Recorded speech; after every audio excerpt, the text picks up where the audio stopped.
Here's a quick tutorial on how I made my Lest ears and headpiece. I started out with 2 pieces of felt that I had left over from a previous project. Tracing out the approximate shape of the ears and comparing it to my head, I cut out 2 triangles with a curved bottom to make the ears. I then took these 2 pieces of felt and laid them down flat on the fur that I actually had left over from my Inosuke head. I traced 4 copies of the ear, 2 of the front and 2 of the back, and numbered them so that I wouldn't get them mixed up. And taking my scissors, I cut very close to the bottom of the fabric to not cut any of the fur short. This next step is optional, but I like taking some wire and gluing it along the edge of the ears so that they're bendable and posable. I glue the wire down at the same time as the felt so that they're all adhered to each other. Please be careful doing this because I burnt my finger right there. I then lay the final piece of fur on top, sandwiching the felt in between.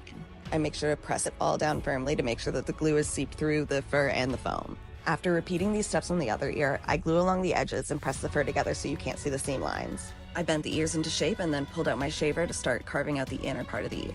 This is probably the most tedious part of the project. You really don't want to make a mistake, so I go slowly at this point. After that's done, I pull out a thick headband because these ears are really heavy and I want them to be able to stay up. I then mark out at what points I want to glue the ears on and do exactly that. I try them on a bunch at this point because you want to have them far enough apart that when you put the headband on, they don't stick up straight next to each other. I then pulled out my guards and start shaving down the ears because Lest has a more sleek, less fluffy ear texture. I slowly use smaller and smaller guards until I'm at the right fur length. Finally using my scissors to do the finishing touches. I put the ears away at this point to start working on the ornament that Lest has in the center of her head. Pulling out some scrap craft foam I have left over, I look at a reference of Lest and just kind of like sketch out the general shape of the headpiece.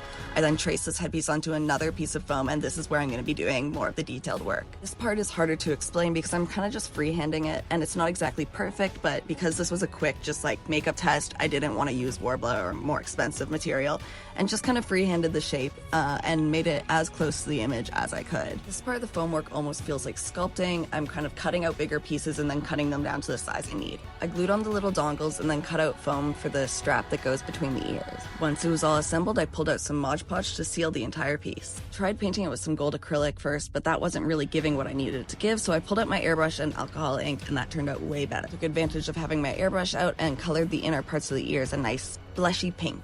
I then went back to the headpiece and mixed up a goldish brown so that I could shade the inner corners of the piece. I then used the dry brush technique to blend out that shading and give it a more natural airbrushed effect.